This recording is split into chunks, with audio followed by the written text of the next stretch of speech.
이렇게 우리를 붙드신 하나님께서 우리에게 주신 말씀은 창세기 34장 25절에서 31절 말씀, 구약성경 53면에 있는 말씀이 되겠습니다. 창세기 34장 25절에서 31절 말씀, 우리 한 절씩 교독하신 후에 마지막 31절 말씀은 우리 한 목소리 합독하도록 하겠습니다. 제가 먼저 25절 말씀 읽겠습니다. 제3일에 아직 그들이 아파할 때 야곱의 두 아들 디나의 오라버니 시몬과 레이가 각기 칼을 가지고 와서 몰래 그 성읍을 기습하여 그 모든 남자를 죽이고 야곱의 여러 아들이 그 시체 있는 성읍으로 가서 노략하였으니 이는 그들이 그들의 누이를 더럽힌 까닭이라.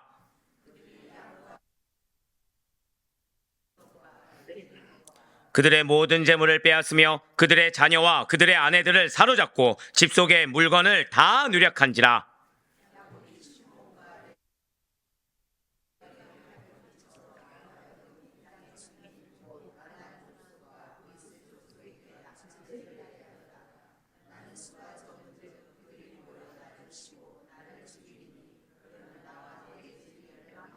함께요. 그들이 이르되 그가 우리 누이를 장녀같이 대우함이 옳으니까. 아멘. 할렐루야. 네, 오늘 변함없이 살아있는 주님의 말씀의 은혜를 사모함으로 말미암아, 자, 이렇게 우리가 하루의 시작을 말씀과 기도하는 것을 주께서 기쁘게 여기시사, 자, 우리 두 번 한번 고백하시겠습니다. 크게 한번 고백하실게요. 나를 주님이 붙드십니다. 예, 오늘 찬양처럼 나를 주님이 붙드신다는 그 확신한 믿음과, 자, 절대 한번 고백하실게요. 지금이라도 분별해야 합니다. 네, 바로 그렇습니다. 지금이라도 분별하는 우리를 붙드시는 하나님, 그 하나님을 믿는 믿음으로 이렇게 새벽 기도에 함께 하시는 우리 모든 성도님들을 주님을 환영하고 축복합니다. 방금 우리 선포한 말씀이 바로 오늘과 내일 이어지는 말씀이에요. 어제 그런 말씀을 들었어요. 목사님, 오늘 좀 일찍 끝난 것 같습니다. 네, 이 웃음이 나오죠. 왠지 아십니까? 어제 몇 분 했죠? 어제 설교가 42분 했습니다. 이제 우리 성도님들이 드디어 42분 정도는 짧게 느껴질 정도가 된 거예요. 저는 할렐루야를 외쳤죠. 저는 할렐루야. 근데 그럴 수밖에 없는 이유가 둘 중에 하나였어요. 어제와 오늘 말씀을 이어서 하든지, 그래서 내일 말씀을 하나로 하든지, 아니면 어제 말씀하고 오늘과 내일 말씀을 이어서 하든지. 근데 저는 무엇을 선택했습니까? 세 개를 쪼갰죠. 왜죠? 만약에 40분을 세 개를 합쳐서 두 번으로 나누면은 하루에 1시간 10분씩을 해야 됩니다. 네. 그러니 차리 몇 분이 나요? 42분이 은혜더라. 아멘 안 나왔네요. 감사합니다. 50분 이상 할게요. 예.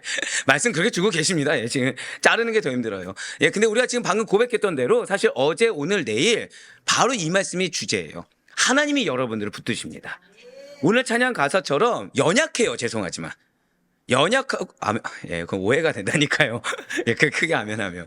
예, 연약합니다. 넘어집니다. 마음에 수도 없이 시험이 들고, 말씀의 은혜를 받은 게 온데간데 사라집니다. 다시 그래서 야곱처럼 그냥 모른 척 잠잠해 하기도 하고, 불쑥 올라오기도 하고, 인간적으로 뭐가 문제인지 모르는 상태로 대응하는 야곱의 모습, 야곱의 아들들의 모습, 세겜과 하몰의 모습이 나이기도 하다라는 거예요. 절대 고백하실게요. 그런데도 붙드십니다. 예, 바로 그거예요. 그런데도 붙드시고, 놀라운 거는, 자, 지금 야곱은 지금 이 아들들의, 이 자녀들의 문제 앞에서 어제 어떤 모습이었죠? 좋게 보면 신중하다고 하지만 전혀 신앙적이지 않는 가만히 도피해 있는 상태입니다. 예, 우리 권사님 촌철살인을 해주셨어요. 무능하다. 예, 그쵸. 아내 입장에서 무능해 보일 수 있죠. 예, 무능할 수 있습니다. 무능할 수 있습니다. 그런데, 자, 야곱하면 뭐가 생각나세요? 어벤너. 오늘 또 어떤 모습일까요? 기가 막히게 분별하는 거예요, 또. 한번 고백하실까요? 위기 능력. 위기 능력을 딱 회복합니다. 업앤다운이 있죠. 근데 그렇게 보시면 돼요. 야곱이 그렇게 업앤다운이라도 할 수 있는 것은 하나님이 붙드시기 때문입니다. 그 하나님이 붙드시고 그 분별력이 있는 믿음.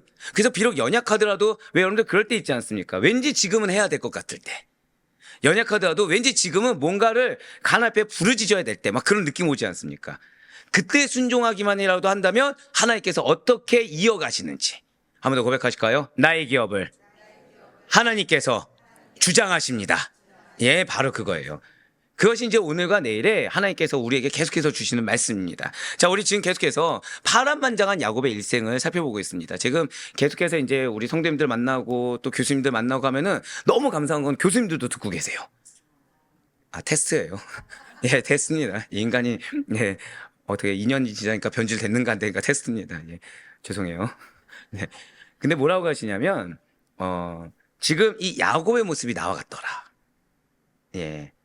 야곱의 모습이 나와갔더라. 그러니까 지식적으로 훌륭하신 분이든 지식적으로 아무래도 우리가 교수님보다는 훌륭하지 않을 수 있잖아요. 사실은 모를 수 있잖아요. 그럼 우리라고 하든 누구든 동등하게 이 말씀 앞에 나에게 적용하는 순종함이 여러분들에게 있다는 사실에 전 너무나도 감사하고 있습니다. 절대 고백하실게요. 순종함을 잃지 말자.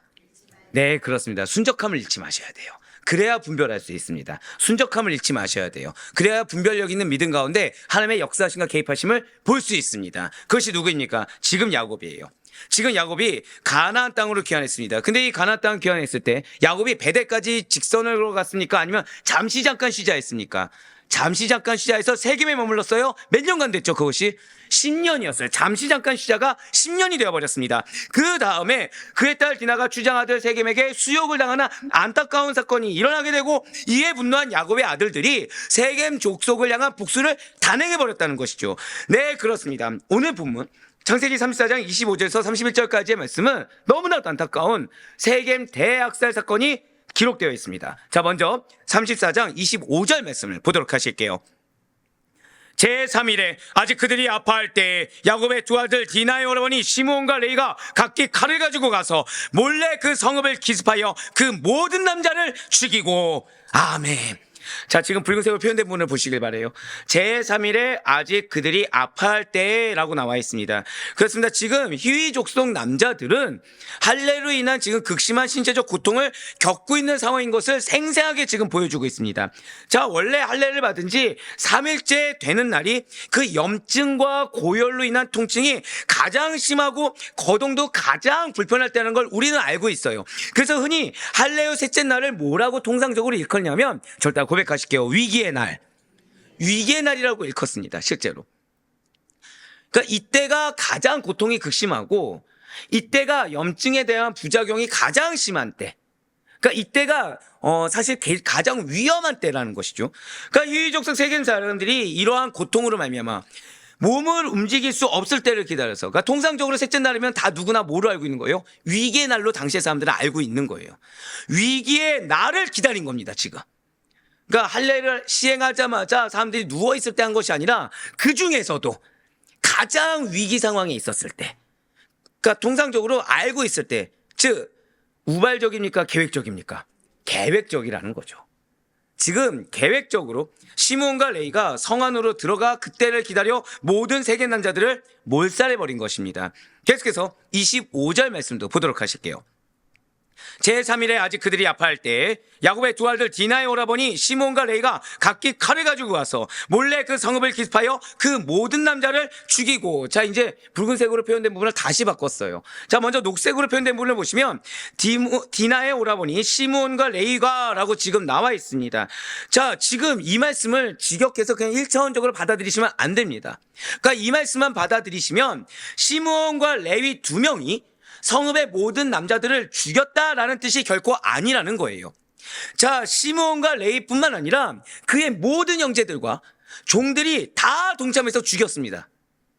다만 시므온과 레위가 절대 고백하실게요. 중심이 되었다.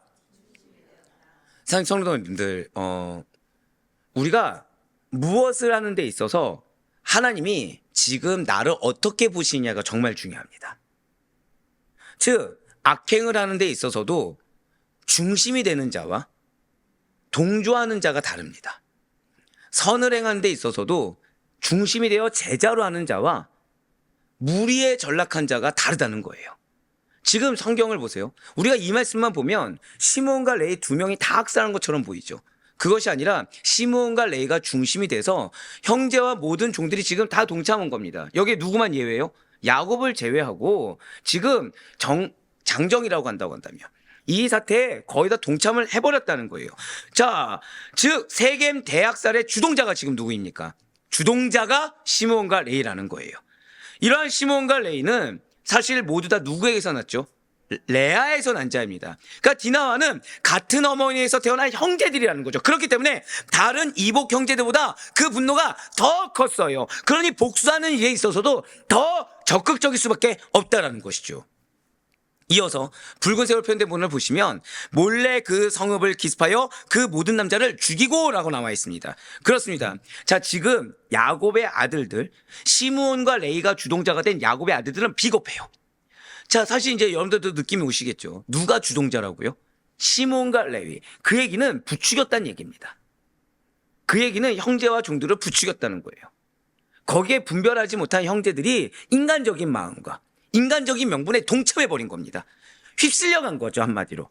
그 말이, 자, 시몬과 레이는 과도하게 얘기할 수 있을까요, 없을까요? 있다라는 거예요. 왜? 디나는 친형제거든요. 이복 형제가 아니거든요. 근데 그 말에 분별하지 못하고 휩쓸려서 같이 마치 살해하는, 지금 이 살해하는 그 현장에 동참해버린 것입니다. 그런데 이들이, 자, 그럼 시몬과 레이는 비겁한 겁니까? 정직한 겁니까? 비겁하죠. 비겁한, 왜? 팩트를 팩트대로 알리지 않고 더 과장해서 동참하게 만들어버렸거든요. 그런 상황에서 기습 역시도 뭐라 나옵니까? 몰래. 시작이 비겁하니까 진행 과정도 비겁하게 되더라는 거예요. 야곱의 아들들은 비겁했습니다. 분명 세겜 성읍 사람들은 야곱의 아들들의 약속만을 믿고 방심해서 방어를 소홀히 했어요. 믿었죠. 할래만 하면 이제 우리의 민족, 한 가족이 된다는 그 말을 철석같이 믿었습니다. 그래서 야곱의 아들들이 이러한 성읍 사람들의 자신들의 말을 믿는 것을 야곱의 아들들이 보는 거에 대해서 이상하게 여기지 않았어요. 근데 야곱의 아들들은 어느 날을 기다렸어요? 위기의 날을 기다렸던 거죠. 위기의 날을. 근데 야곱의 아들들은 그러한 세겜 사람들을 할례를 행하여 그 극심한 고통을 겪는 모습을 보고, 아, 내가 속였네, 미안하다, 얘네들이 할례 해봤자 우리 민족이 될 수 없는데 라는 생각을 한 것이 아니라, 안타까워한 것이 아니라 할례의 고통으로 인해서 움직임이 자유롭지 못한 그들로 하여금, 아, 이 사람들이 이제 움직이지 못한다, 드디어 위기의 날이 다가왔다, 우리가 반드시 이길 것이다 라는 확신을 가지고 공격했다는 거예요. 이어서 26절 말씀도 보도록 하시겠습니다. 칼로 하몰과 그의 아들 세겜을 죽이고 디나를 세겜의 집에서 데려오고. 아멘. 자, 지금 녹색으로 표현된 이 칼로를 보시면 이거 원어의 뜻은 이것이 아닙니다. 원어는 한번 그냥 절단 한번 고백하실게요. 칼의 입을 따라. 칼의 입을 따라. 예, 은적인 표현이죠. 칼의 입을 따라예요. 즉 뭐냐면 칼날이 마치 사람의 입처럼 죽일 사람들의 살을 먹고 그 사람들의 피를 삼키듯이 잔인한 살육이 이어졌다라는 은유적이면서 굉장히 강한 표현입니다. 그러니까 칼로 죽였다가 아니라 탐욕스럽게 죽였다는 거예요. 죽일 수만 있다면 그냥 난도질을 했다는 얘기입니다. 이 칼로가. 그러니까 우리가 봤을 때는 그냥 칼로 죽였나 보다지만 원어적으로 봤을 때는 굉장히 얼마나 잔혹하게, 얼마나 무자비하게, 정확히 말씀드릴까요? 이스라엘 백성의 정체성에 합당하지 않게 이방 민족들조차 그 정도로 하지 않을 잔혹함을 시므온과 레이가 주동자가 된 이스라엘의 형제들과 종들이 보여줬다는 거예요. 지금 야곱의 아들들은 히위 족속 세겜 사람들을 방금 말씀드린 대로 자신들의 정체성에 합당하지 않게 이방 사람들도 그 정도까지 않을 무자비하게 학살해버렸습니다. 자, 야곱의 아들들은 지금 명분이 있습니까, 없습니까? 있어요. 사랑하는 누이가 이방인에게 수욕을 당했다, 이 수모를 갚아야 된다라는 종교적인 명분을 앞세우고 복수심에 불타서, 명분은 종교적인데 이 동기는 무엇이죠? 절대 고백하실게요. 감정. 한 번 더 고백하실게요. 분노의 감정. 그러니까 명분만 그렇게, 테두리만 그렇게 잡았을 뿐이지 그 안에 채우고 있는 것은 무엇이라고요?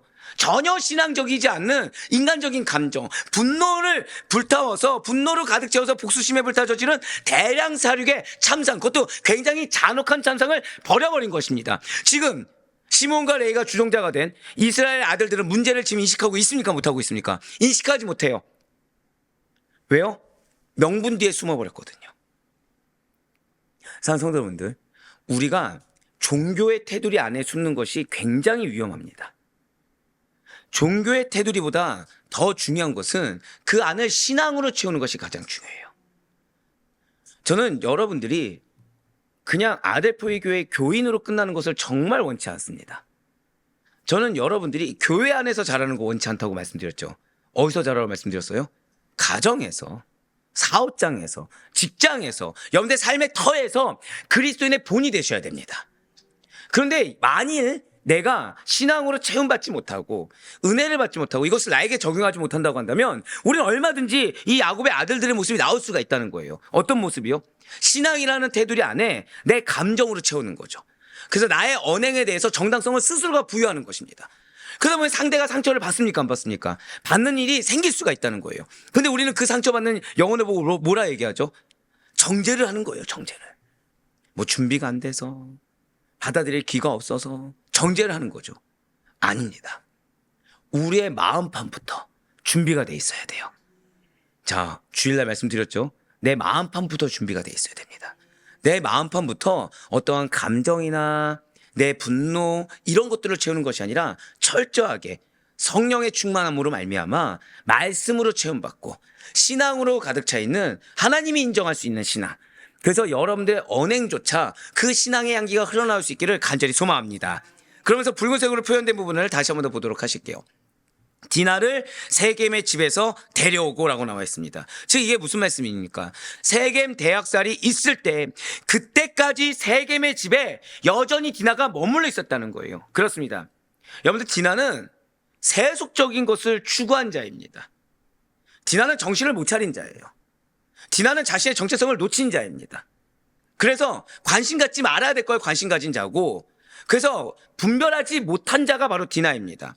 그리고 그러한 죄악의 깊은 늪에 빠지게 되면 죄가 그 사람의 발목을 놓아주지 않으므로 여간에서는 빠져나오기 힘들다는 사실을 지금 이 말씀을 통해서 보여주고 있다는 거예요.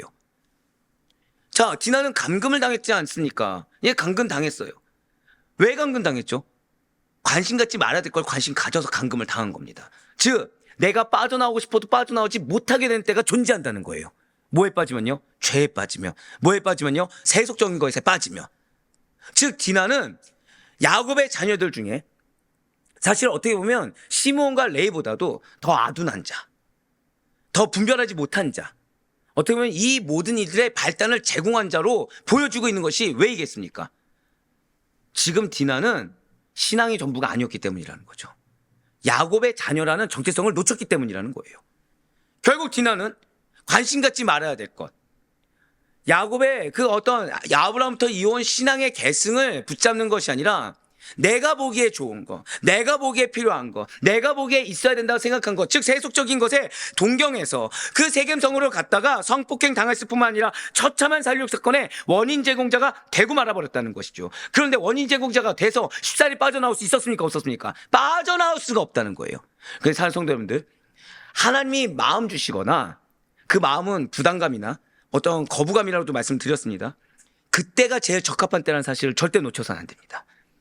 하나님이 나에게 마음의 슬픔을 주더라도 빠져나오게 하실 때는 이유가 있다는 거예요.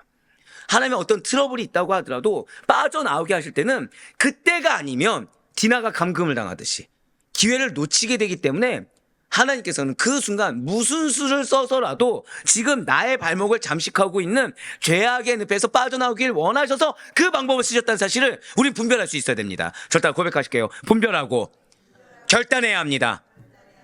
그 사실을 잊지 마셔야 돼요. 그때가 나는 가장 슬픈 때인 것 같지만 그때가 가장 적합한 때인 겁니다. 그때가 내 욕구가 안 채워져서 왜 나는 세겜성을 보지 못하는 거야 라고 불만이 들 수도 있겠지만 사실은 그때가 모든 리스크를 사전에 차단할 수 있는 가장 절호의 때라는 것이죠. 계속해서 창세기 34장 27절부터 29절까지 말씀도 보도록 하실게요. 야곱의 여러 아들이 그 시체 있는 성읍으로 가서 노력하였으니 이는 그들이 그들의 누이를 더럽힌 까닭이라. 그들이 양과 소와 나귀와 그 성읍에 있는 것과 들에 있는 것과 그들의 모든 재물을 빼앗으며 그들의 자녀와 그들의 아내들을 사로잡고 집 속의 물건을 다 노력한지라. 아멘. 자, 성도님들 한번 여쭤볼게요.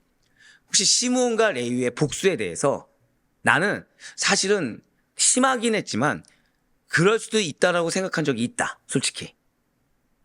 예. 그럴 수 있다고 생각 안 드십니까? 솔직히. 그쵸? 저는 그런 생각도 해봤어요. 만약에 내 가족이 이런 일을 당한다고 한다, 아무리 잘못했다고 해도 난 가만히 있을 수 있을까? 라고 했습니다. 근데 그 다음 구절을 봤어야 되는 거예요. 지금 시므온과 레위는 단순히 동생을 사랑하는 마음에 신앙의 순수성을 지키고자 한 행동이 아니라는 것이 증명되어 버렸어요. 절대 고백하실게요. 나의 언행이 증거입니다. 이걸 잊어서는 안 돼요, 여러분.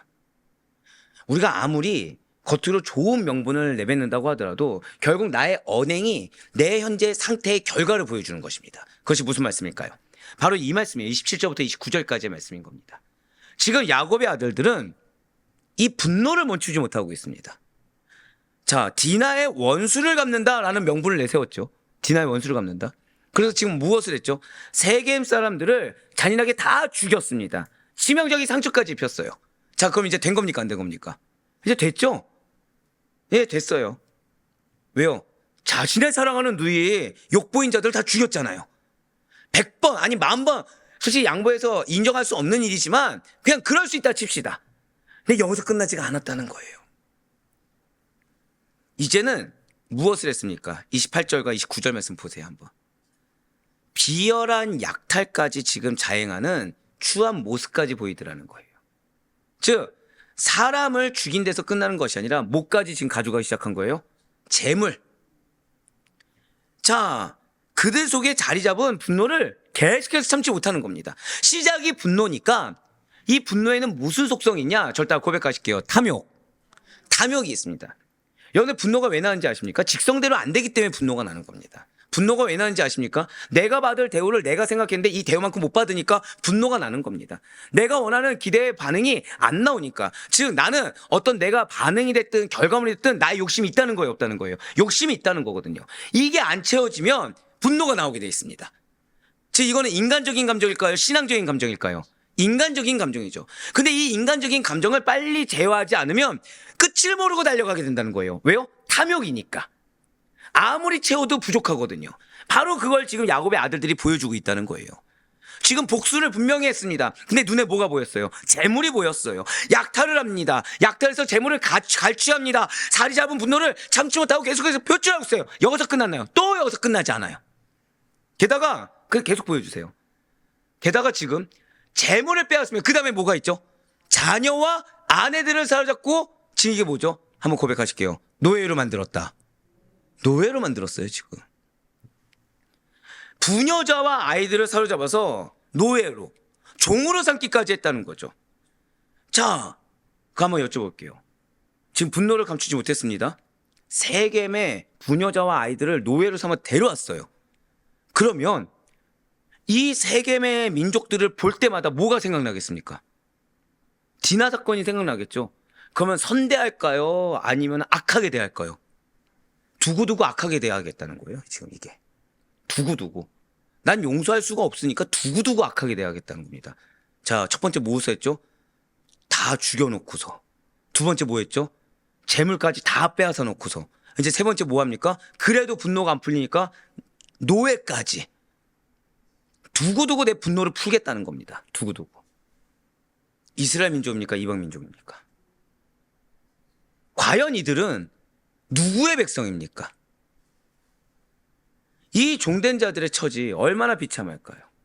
어제 말씀드렸죠. 세겜 족속들을 무엇을 했어야 된다고요? 하나님을 알게 했어야 되는데 지금 하나님을 알게 하기는커녕 내 분노를 표출하는 대상으로, 내 이 욕구를 풀 대상으로 그들을 삼아버렸으니 과연 이들의 정체성은 무엇이란 말입니까? 사랑하는 성도 여러분들, 아무리 신앙을 가진 사람이라고 하더라도 분노할 수 있습니다. 감정적으로 치솟을 수 있어요. 하지만 그것을 절제하지 못하고 중간에 멈추지 못하고 이러한 분노를 외부로, 아무리 좋은 명분이 있다고 하더라도 외부로 잘못 발산해서 죄악을 저지른다고 한다면 스스로 돌이킬 수 없는 파국을 몰고 올 수 있다는 이 영적 경각심이 우리의 것이 되길 간절히 소망합니다. 자, 분명히 야곱의 아들들의 복수의 시작은 표면상으로 볼 때는 그럴 수 있다고 우리가 여겨질 수 있어요. 근데 속내를 보니까 그럴 수 있습니까? 없습니까? 없다는 거예요. 그래서는 안 된다는 거죠. 그것은 우리가 신앙생활하면서 인간적으로 사람이 이럴 수 있지라는 거에 대해서 지금 하나님은 솔직히 말씀드리면 이번 주에 야곱이 잠깐 쉬어가다가 10년이 됐다는 사실을 통해서, 그리고 이 야곱의 아들들이 너무 당연하게 내 사랑하는 형제가 수욕을 당했으니 일어나는 분노에 대해서, 이 분노에 대해서 이상함을 느끼지 못했을 때, 용납해버렸을 때 오는 결과에 대해서 지금 보여주고 경고하고 계시다는 거예요. 반드시 기억하세요. 우리에게 당연한 건 신앙이 당연한 겁니다. 우리에게 당연한 건 감정이 당연한 게 아니에요. 우리에게 당연한 것은 믿음과 신본주의가 당연한 것이지, 우리에게 당연한 것은 인간적인 것과 어떤 우리의 감정적인 것이 당연한 것이 아닌 것입니다. 야곱의 아들들의 속임수와 그 대학살은 그들의 분노가 하나님 안에서 어떻게든 해결함을 보고자, 하나님과 나와의 관계에서 해결한 것이 아니라 하나님 뜻에서 이미 그 시작부터 멀어진 복수라는 것으로 표현됐기 때문에 심각한 문제가 있었습니다. 언약의 가문에 대한 그들의 자부심과 순결을 잃는 데서 오는 그들의 분한 심정, 모르는 바는 아니죠. 말씀드렸잖아요. 믿는 자라고 하더라도 화가 날 수 있다고. 믿는 자라고 하더라도 섭섭함이 있을 수 있고, 믿는 자라고 하더라도 감정이 올라올 수는 있습니다. 하지만 절제해야 돼요. 멈출 수 있어야 됩니다. 이거에 대해서 내 억울함 때문에 이 분노를 내가 괜찮다고 스스로 포장할 것이 아니라, 지금 이건 내 죄악이다. 정확히 말하면 나의 희생이라는, 내가 지금 이런 억울한 상황 가운데 내가 지금 희생했다라는 나의 희생이라는 명목 뒤에 숨어가지고 나의 분노와 나의 탐욕을 어김없이 발산하고자 하는 욕구에 불과하다는 것을 인정할 수 있어야 된다는 것이죠. 그래서 멈춰야 돼요. 왜입니까? 지금 야곱의 아들들의 그 분노 이해할 수 있어요. 하지만 선을 가장한 그 계략이라는 것 자체, 이미 비겁했고 또한 잔혹했다는 거죠. 악을 악으로 갚았을 뿐만 아니라 오히려 더 큰 악을 저질러버는, 이방 민족조차 하지 않을 더 큰 범죄를 저질러버는 그 과오를 범해버리고 말았습니다. 하나님의 말씀은 원칙적으로 개인적인 복수를 금하고 있습니다. 그럼에도 불구하고 그들은 자의적인 판단에 따라 위기의 날을 기다림으로 치밀하고도 계획적으로 악을 도모했다라는 거예요. 하지만 분명히 하나님께서는 우리에게 이렇게 명령하셨습니다. 히브리서 10장 30절의 말씀입니다. 원수 갚는 것이 내게 있으니 내가 갚으리라 하시고, 또다시 주께서 그의 백성을 심판하리라 말씀하신 것을 우리가 아노니. 아멘. 저따 고백하실게요. 나는 하나님을 믿습니다. 정말 그렇습니까? 그러면은 하나님의 역사하심을 기다릴 수 있어야 돼요. 이게 또 기다린다고 해서 저 인간 언제 심판받는지 보자, 이렇게 또 곳곳마다 웃으시면은 제가 오해를 하게 됩니다. 이게 정말 우리가 동역자인 게 한두 명이 웃은 게 아니에요, 지금. 그럴 수 있죠. 근데 지금 하나님 뭐라고 말씀하세요? 그 마음도 버리라는 거예요. 그럼 그 마음이 언행으로 표출이 됩니까, 안 됩니까? 된다는 거예요. 그러면은 한 번 차가운 말 하는 게 어렵지, 두 번째는 쉬울까요, 안 어렵까요? 쉬워요. 세 번째는요, 더해가게 된다는 거예요. 한 번 더 고백하실까요? 멈추겠습니다. 멈춰야 돼요. 멈춰야 돼요. 내가 갖고 있는 지금 나의 억울함, 나의 분노, 이거는 일견 정당해 보일 수 있지만 한 번 더 고백하실게요. 위험 요소를 갖고 있습니다. 지금 그 말씀하시는 거예요. 위험 요소가 있습니다. 얼마든지 그 탐욕의 결과물로 내딛을 수 있는 위험 요소가 있기 때문에 하나님께서는 지금 끊기를 원하신다는 거죠. 왜요? 그래야 하나님이 갚으십니다. 내가 그 마음을 품고 있으면 누가 갚아야 돼요? 내가 갚는데 나의 결과물은 무엇이라고요? 이방 민족조차 하지 않을 죄악이 나오기 마련입니다. 하지만 하나님이 갚으시면, 한 번 더 고백하실게요. 반드시 선합니다. 반드시 선해요. 진실로 우리의 모든 일은 하나님께서 선악간에 판단하십니다. 하나님께서 판단하는 것이지 내가 나를 판단하는 게 아니에요. 내가 내 상황을 판단하는 것이 아닙니다. 이게 교만이에요. 이게 교만입니다. 자, 여러분들이 사기를 당했어요. 예를 들어서 그럴 일 없겠지만 사기를 당했습니다. 이건 뭐 죄송해요, 저희 어머니 얘기기도 해요. 저희 집은 사기당한 적이 있잖아요. 사기를 당했습니다. 분노가 날 수 있을까 없을까요? 화가 날 수 있을까 없을까요? 있죠. 근데 그때 저희 어머니가 하신 말씀이 딱 하나가 있었어요. 오지게 당했습니다, 사기를. 네네, 사기를 오지게 당했어요. 딱 한마디 하셨어요.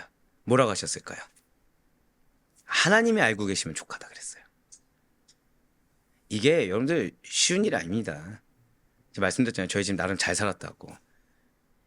그 사기로 인해서 저희 집이 사글세 집으로 갔었어야 됐어요. 그 고백 나오기 쉬울까요, 어려울까요?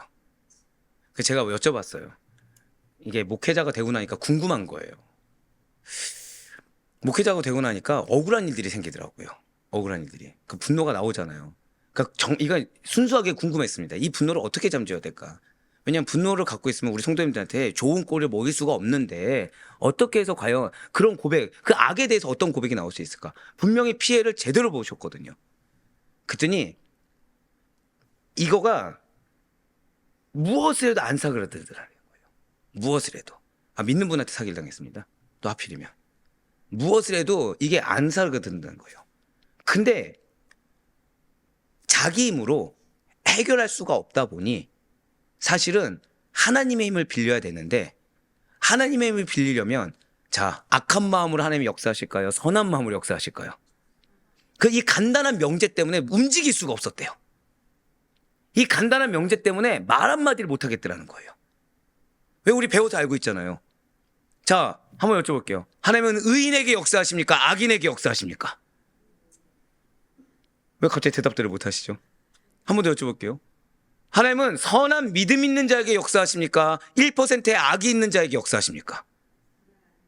우리는 뭐라고 믿고 싶죠? 그래도 1% 악이 있는 것도 긍휼히 여겨서 역사하지 않을까라고 믿고 싶지만 우린 답을 알고 있다는 거죠.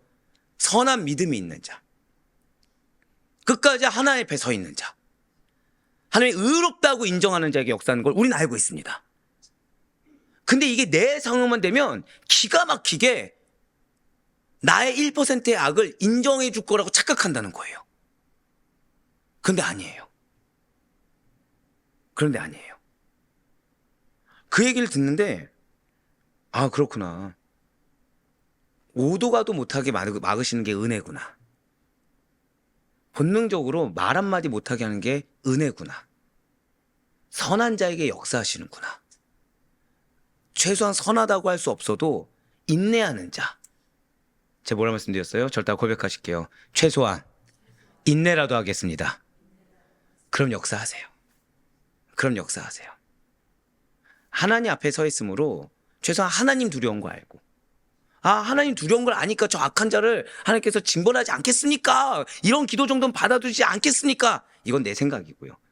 하나님은 철저하게 뭐에만 관심 있어요? 나의 믿음. 한 번 더 고백하실게요. 나의 하나님이십니다. 이걸 잊어서는 안 돼요. 옆에 있는 자의 하나님을 내가 함부로 판단할 수가 없습니다. 나의 하나님이세요. 맞습니다. 하나님께서 판단하시고 하나님께서 심판하세요. 근데 내가 움직이면 그 대상이 바뀌어버립니다. 내가 책임져야 되고 내가 하나님 앞에 판단을 받게 돼요. 그러나 하나님의 백성들은 세상 사람들과는 달리 하나님을 믿는 믿음으로 말미암아 한 번 더 고백하실게요. 하나님께서 알고 계십니다. 그 사실을 믿는 믿음으로 말미암아 하나님께 기도하며 잠잠히 그분의 행하심을 기다려야 된다는 것입니다. 그렇지 않고 스스로 인본주의적인 방법으로 무언가를 행하는 것은 한 번 더 고백하실게요. 하나님의 주권을 침해하는 것. 이걸 잊어서는 안 돼요. 아무리 나에게 좋은 명분이 있다고 하더라도 결국 하나님의 주권을 침해하는 것에 불과합니다. 그렇기 때문에 하나님의 역사하심을 믿지 못하는 그 불신앙적인 태도로 말미암아 그 스스로도 하나님의 징벌을 피하지 못하게 된다는 거예요. 나중에 창세기 49장에 가보잖아요. 그런 잔인한 피해 복수를 벌인 이 시므온과 레위는 여기서 또 하나님의 긍휼이 있죠. 제가 방금 뭐라 말씀드렸죠? 자, 이 사건에 주동자라 그랬습니까? 유일하게 2명이라고 그랬습니까? 주동자는 다 같이 동참한 거잖아요. 근데 하나님은 다 같이 징벌하지 않으셨어요. 49장 가면 잔인한 피해 복수를 벌인 시므온과 레위, 주동자인 시므온과 레위는 이일륜의 야곱으로부터 이스라엘 중에서 흩어지리라는 저주를 받게 되었다는 것이죠. 사랑하는 성도 여러분들, 우리가 인생을 살다 보면 다른 누군가로 인해서 억울한 일을 당할 때도 있습니다. 근데 그렇다고 해서 그럴 때마다 상대방에게 인본주의적인 방법으로 대하고 복수하고 나의 언행을 통해서 뭔가 표출한다고 한다면 나 역시도 그 책임을 면치 못한다는 사실을 잊어서는 안 된다는 거예요. 하나님께서는 그 상황 가운데 절대 고백하실게요. 나의 믿음을 보고 계십니다. 맞아요. 나의 믿음을 보고 계세요. 근데 우리가 그 상황 가운데 인내하고 잠잠하고 최소한 믿음의 행위까지는 아니라고 하더라도 표출하지 못하도록 할 수 있는 이유는 오늘 찬양대로 주님께서 나를 붙드시기 때문입니다. 주님께서 나를 붙들고 계시기 때문에 우린 그 순간 절제할 수 있고 인내할 수 있고 제어할 수 있고 최소한 뭐가 없더라도요. 하나님이 역사할 거라는 믿음이 없다고 하더라도 그래도 최소한 그 하나님 앞에 두려움으로 나의 행동과 언행에 절제를 할 수 있다는 거예요. 이에 대해서 성경은 분명히 우리에게 이렇게 말씀하고 있습니다. 잠언 25장 21절과 22절 말씀, 그리고 마태복음 5장 44절의 말씀을 같이 보실게요. 내 원수가 배고파하거든 음식을 먹이고 목말라 하거든 물을 마시게 하라. 그리하는 것은 핀 숯을 그의 머리에 놓는 것과 일반이요 여호와께서 내게 갚아주시리라. 나는 너희에게 이르노니 너희 원수를 사랑하며 너희를 박해하는 자를 위하여 기도하라. 아멘. 하나님 지금 뭘 원하십니까? 구약과 신약을 지금 같이 기록했죠. 제가 지금 여기 같이 보여드렸습니다. 구약이든 신약이든 선으로 악을 이기길 원하세요. 원수를 위하여 기도하고 원수를 선대하기를 원하시고 계십니다. 이렇게 우리가 먼저 원수에게 용서와 사랑을 베풀 때 한 번 더 고백하실게요. 하나님께서 나를 승리자로 만드십니다. 이거를 반드시 잊지 마시길 바라요. 하나님께서 갚아주십니다. 하나님께서 알고 계시사 하나님께서 보응하고 계시고 하나님께서 나로 하여금 패배자가 아니라 승리자로 만드신다는 사실을 절대 잊지 마시길 바라요. 그러면서 이제 마지막으로 창세기 34장 30절과 31절의 말씀을 보도록 하실게요. 야곱이 시므온과 레위에게 이르되 너희가 내게 화를 끼쳐 나로 하여금 이 땅의 주민 곧 가나안 족속과 브리스 족속에게 악취를 내게 하였도다. 나는 수가 적은즉 그들이 모여 나를 치고 나를 죽이리니 그러면 나와 내 집이 멸망하리라. 그들이 이르되 그가 우리 누이를 창녀같이 대함이 옳으니까. 아멘.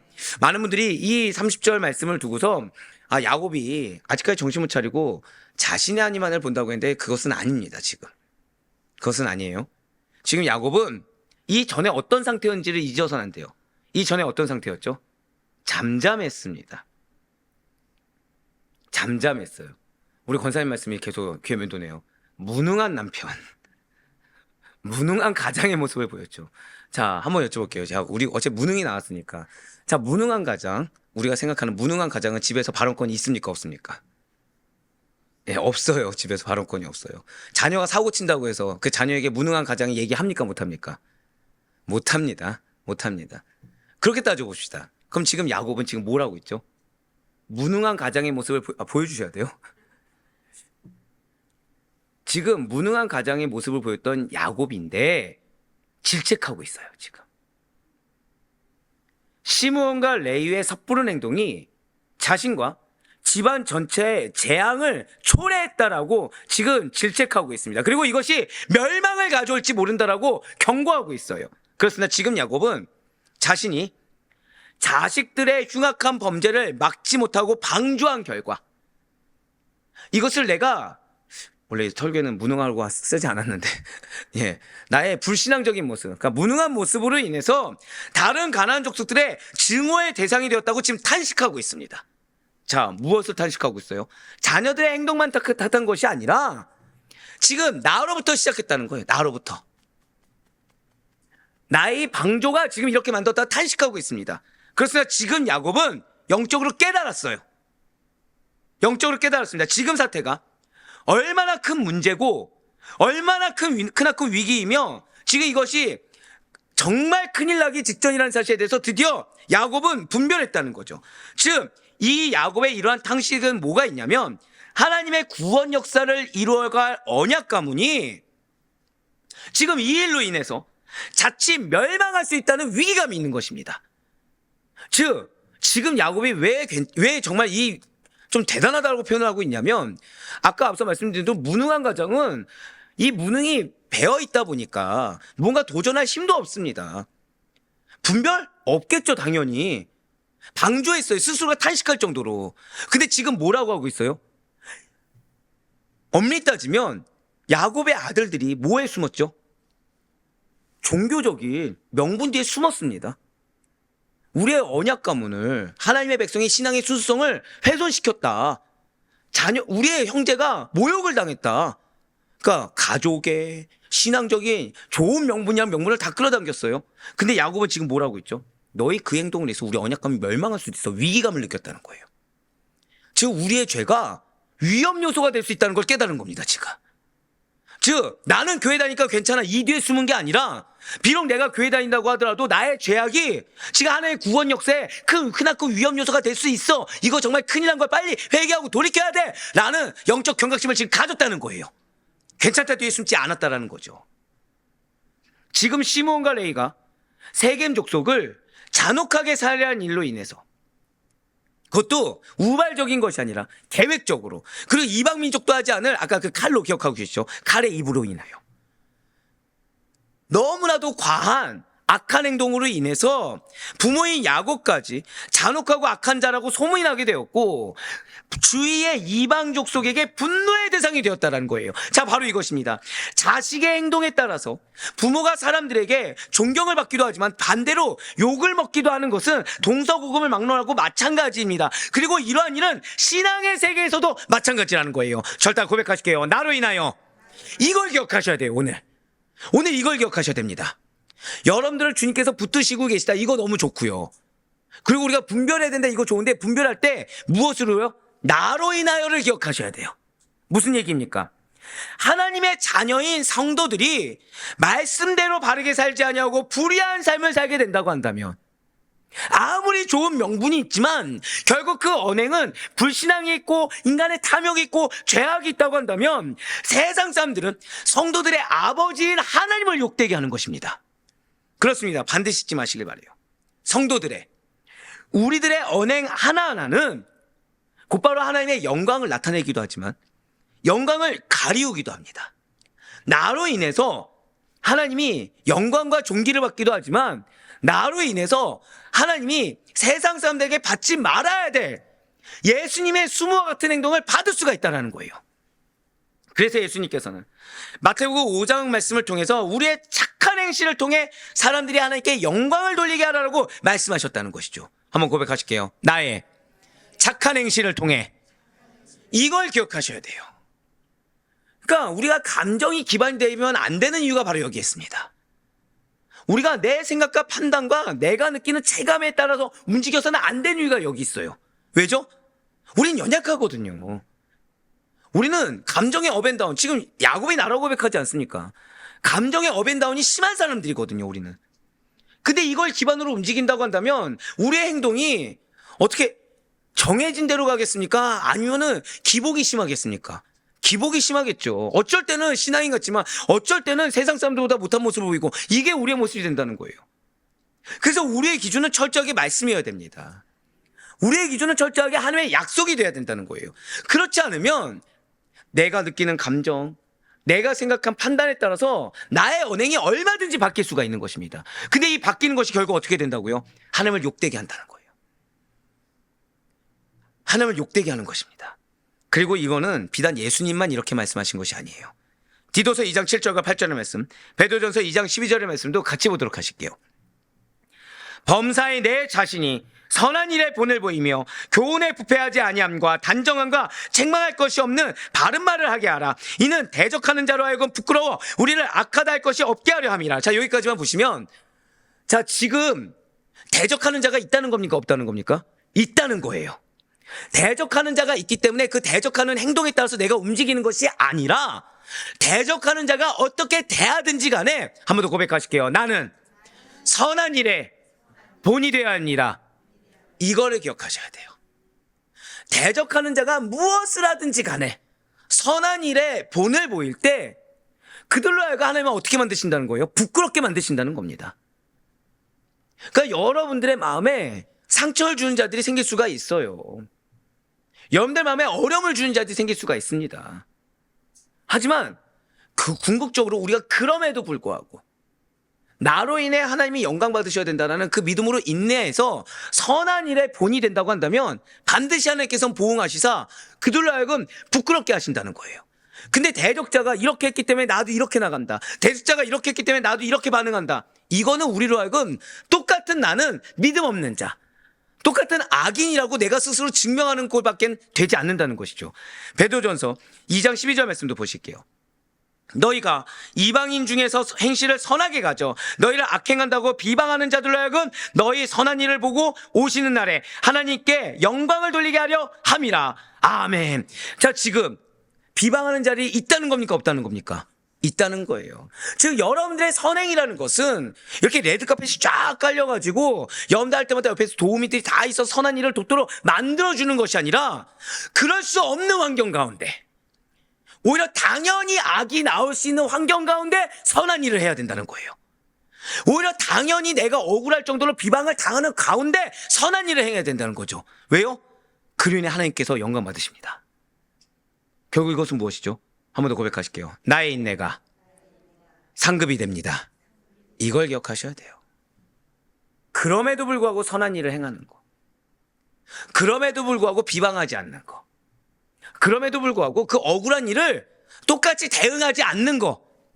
이것이 우리의 상급이 되는 거예요. 왜 우리는 누군가 내 마음을 어렵게 하면 이것이 티가 나게 됩니다. 근데 이렇게 생각하시면 돼요. 그 티가 하나님의 영광을 가려합니다. 하지만 우리가 그렇게 억울한 일을 당했을 때, 속상한 일을 당했을 때 그럼에도 불구하고 웃는 낯으로, 격려로, 칭찬으로, 축복으로 선행을 대했을 때 그게 하나님께 영광이 되고, 그럼 내가 지금 그렇게 하기까지 마음이 얼마나 어렵겠습니까? 한 번 더 고백하실게요. 내 마음의 상처가 상급이 됩니다. 이걸 기억하셔야 돼요. 저는 여러분들의 상처가 상급이 되기를 간절히 소망하고 있습니다. 그래서 지금 야곱이 질책하고 있는 거예요. 악을 선으로 갚지 않고 악을 악으로 갚은 일에 대해서 아들들을 책망하는 야곱, 지금 지극히 바른 모습을 보이고 있습니다. 지극히 분별력 있는 모습, 그리고 이 가정을 이끄는 영적 리더로서 합당한 모습을 보이고 있다는 거예요. 그렇습니다. 영적 리더는 질책할 때 질책할 수 있어야 됩니다. 영적 리더는 바르게 분별하고 있어야 돼요. 인간적으로 파악할 것이 아니라 끝까지 하나님 앞에서 하나님의 기준으로 판단할 수 있어야 됩니다. 그렇다면 이러한 야곱의 책망에 대해서 야곱의 아들들은 과연 어떻게 반응합니까? 회개하고 순종했나요? 아멘하고 받아들였습니까? 아니에요. 놀라운 반응을 보이죠. 대들었습니다. 반항을 했어요. 반론을 제기했습니다. 반론이 무엇이죠? 한 번 더 고백하실까요? 인간적인 것. 여러분들 이걸 기억하셔야 돼요. 때로 우리가 신앙적으로 행동을 합니다. 근데 기가 막힐 정도로 여러분들에게 붙여진 영적 자녀들이, 이게 그냥 자녀들일 수도 있고 영적 자녀들이라고 말씀을 드렸습니다. 반론을 제기하는 거죠. 자, 그러면 여러분들이 당황해요. 왜죠? 여러분들 지극히 맞는 말을 했어요. 신앙적으로 맞는 말을 했습니다. 근데 반론이 오는 순간 갑자기 당황하는 거예요. 왜죠? 인간적으로 들으면 맞는 말이에요. 자, 방금 뭐라 말씀드렸습니까? 인간적으로 들으면 맞는 말. 근데 신앙적으로는 맞을까요? 틀릴까요? 틀린 말이라는 거죠. 한 번 더 고백하실게요. 내가 철저하게 신앙적으로 이걸 기억하셔야 돼요. 그래야 당황하지 않을 수 있습니다. 여러분들 철저하게 신앙적으로 서 있지 않는다고 한다면 인간적으로는 반론에 당황할 수 있고 흔들릴 수 있다는 거예요. 하지만 아니에요. 인간적인 말이냐 신앙적인 말이냐 분별할 수 있는 굳건한 신앙의 기둥이 여러분들의 중심이 되기를 간절히 소망합니다. 그렇습니다. 지금 야곱의 아들들은 야곱의 자손이잖아요. 그럼 신앙적이고 하나의 백성답게 얘기해야 되는데 얼마나 지금 인간적인 탐욕과 분노에 휩싸였는지 아버지에게까지 그 분노를 표출하고 있어요. 뭐라고 하죠? 집안의 수치를 어떻게 가만히 두고 볼 수 있느냐 하면서 아버지를 못마땅해 하고 있습니다. 그렇습니다. 지금 야곱의 아들들은 디나 사건뿐만 아니라 디나 사건에 대해서 이 한 개인의 성적 모독일 뿐만 아니라 더 나아가 선민 이스라엘의 순결성을 강탈한 치욕적인 사건으로 간주했기 때문에 더욱더 격분하고 있어요. 자, 그런데 실제 그들의 행동은 순결성 강탈이었습니까? 탐욕이었습니까? 탐욕인데 입술은 계속 뭐라 얘기하고 있어요? 이빠른 얘기를 하고 있는 거예요. 하지만 그들이 가장 중요한 것을 간과하고 있다는 거죠. 디나 강간 사건을 수치스러운 사건으로 생각하고 분노하기에 앞서서 이런 사건이 발생하게 된 근본 원인이 어디 있는지 이걸 놓치고 있다는 거예요. 그 근본 원인이 하나님께 가까이 하나님 말씀하신 베델까지 나아가야 되는데 나아가지 못함에 있음을 깨달았어야 된다는 것이죠. 즉 내 삶 가운데 지금 있는 문제가 내가 신앙적으로 바로 서서 베델까지 나아가야 되는데 허다한 세겜에 내가 정신 팔리고 결단하지 못하고 계속해서 세겜과 타협하는 아둥바둥한 세월 때문에 문제가 생겼다는 것을 분별하지 못하고 그래서 거기 생긴 문제에 대해서 인간적으로 반응하는 데서 문제가 터졌다는 것을 분별하지 못했다는 거예요. 창세기 35장 1절의 말씀입니다. 하나님이 야곱에게 이르시되 일어나 베델로 올라가서 거기 거주하며 내가 내 형 에서의 낯을 피하여 도망하던 때에 내게 나타났던 하나님께 거기서 제단을 쌓으라 하신지라. 아멘. 자, 지금 야곱이 먼저 이야기했으니까 하나님께서 먼저 말씀하셨습니까? 하나님께서요. 명령이죠, 명령. 여러분들이 기업이 있다고 누가 말씀하셨습니까? 하나님께서 명령하셨잖아요. 여러분들 그걸 기억하셔야 돼요. 제가 지금 명령이라는 표현 들었죠. 그 하나님은 그 기업을 지금 준비하고 계시다고 우리에게 수도 없이 말씀을 통해서 말씀하셨습니다. 그럼 우리는 반드시 거기에 도달해야 되는 거예요. 중간에 내가 물질이 없어서 육신이 약해서 관계가 어려워서 핑계대서 그거를 더디가는 것 자체가 죄입니다, 사실은. 만일 야곱이 자녀들을 데리고 베델로 곧장 가서 예배했다고 한다면, 그래서 세겜에 거주하지 않았다면 절대 일어나지 않았을 자녀의 수치들입니다. 야곱은 자녀들에게 바른 신앙적 가르침을 궁극적으로는 주지 못했다는 거예요. 아무리 신앙 교육했다고 하더라도 한 번 더 고백하실게요. 결단과 행실. 맞습니다. 신앙 교육을 아무리 하면 뭐합니까? 결국 야곱이 머문 게 세겜이라는 거예요. 신앙 교육을 아무리 하면 뭐합니까? 그 잠시 잠깐의 쉼을 이겨내지 못했다는 것이죠. 미연에 막을 수 있는 사고에 대해서 야곱이 지금 뒤늦게 자녀들을 책망한들 무슨 소용이 있었겠습니까? 지금 야곱의 아들들은 절대 아무도 고백하실게요. 하나님께서 원하시는 정도. 오늘 세 번째 기도가 이거예요. 하나님이 나에게 원하시는 정도가 무엇인지 솔직히 말씀드릴까요? 앞에 거 다 놓쳐도 지금 오늘 이거 두고 기도하셔야 됩니다. 지금 야곱의 아들들이 왜 인간적인 분노와 혈기를 앞세웠느냐? 하나님께서 하나님께서 우리 가족에게 원하시는 정도가 무엇인지 영적 통찰력이 부족했기 때문에 부족한 만큼을 뭘로 채웠다는 거예요? 혈기, 분노를 채웠다는 것이죠. 결국 그들이 선택한 것은 하나님이 뭘 나에게 지금 원하시는지 그 정도를 받아들이지 못했기 때문에, 분별하지 못했기 때문에 대량 살육이라는 바람직한 못한 방법으로 이를 해결하려 했던 실수와 죄악인 것입니다. 한 번 더 고백하실게요. 하나님께서 원하시는 정도, 그거를 깨달으셔야 돼요. 그걸 깨달았을 때 내 마음에 부담감이 있어서 모른 척해서는 안 됩니다. 우리 역시 마찬가지예요. 우리 역시 내가 예상하지 못한 황망한 사건을 당하게 될 때 오늘 야곱의 아들들과 같은 반응을 보이지 않으리라고 감히 장담할 수가 없습니다.